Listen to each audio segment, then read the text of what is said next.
Pemirsa, Universitas Pendidikan Ganesha terus memperkuat fakultas kedokteran yang dimilikinya.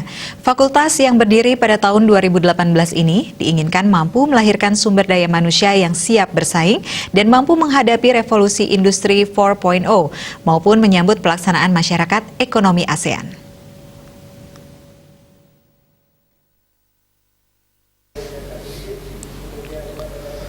Memantapkan langkah tersebut dilaksanakan Stadium Jenderal yang menghadirkan narasumber Ketua Konsil Kedokteran Indonesia atau KKI, Dr. Putu Moda Arsana. Acara yang berlangsung di Hotel Puri Saron ini bertujuan agar Fakultas Kedokteran yang dimiliki Undiksa saat ini mampu bersaing di era kekinian.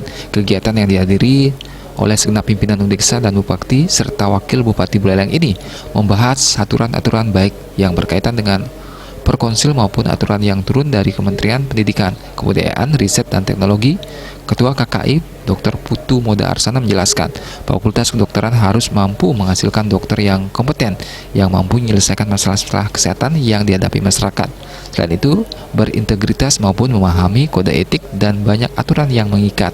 Oleh karena itu, pendidikan dokter adalah suatu pendidikan yang dapat dikatakan istimewa, karena harus betul-betul menghasilkan dokter yang baik dan berkualitas.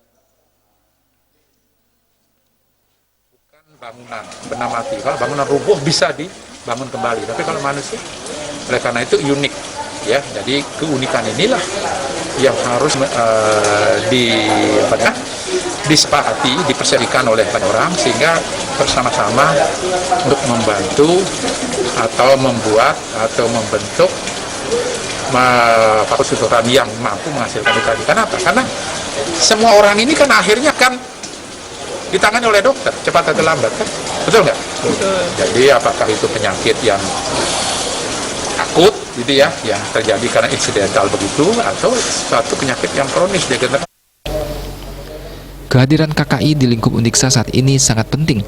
Undiksa ingin mendapatkan arahan berkaitan dengan kebijakan yang diterapkan maupun rekomendasi yang dikeluarkan untuk Fakultas Kedokteran, termasuk di dalamnya hal yang menjadi evaluasi dari KKI untuk Fakultas Kedokteran. SDM untuk memenuhi Perkonsil. Nah, Undiksa itu berani untuk apa? Sebenarnya untuk menjaga bagaimana agar kedokteran ini tetap eksis, dimiliki oleh Undiksa dan tetap menghasilkan lulusan yang berkualitas baik, kan sebagaimana arahan dari Pak KKI, ya, kita lakukan itu dan kita penuhi. Persoalan uang yang harus kita habiskan mungkin tidak menjadi pemikiran saya, ya, dalam artian sebagai rektor, ya. Dan memang ini didukung penuh oleh semua pimpinan yang ada di Undiksa. Tidak ada yang tidak mendukung, ya. Artinya apa? Artinya kalau sudah kemudian kedokteran, baik kemajuan akademiknya, sampai-sampai kita menyekolahan salah. Baru saya komunikasi juga sama Pak Warak 1, itu ada 10 tenaga dosen kita yang kita danai dari dana BLU atau PND. Dukungan dari pemerintah daerah juga tak kalah penting dalam memajukan fakultas yang berdiri tahun 2018 ini. Salah satunya menyiapkan rumah sakit pendidikan utama yang didukung dengan penambahan dokter spesialis. Komang Yuda, Bali TV.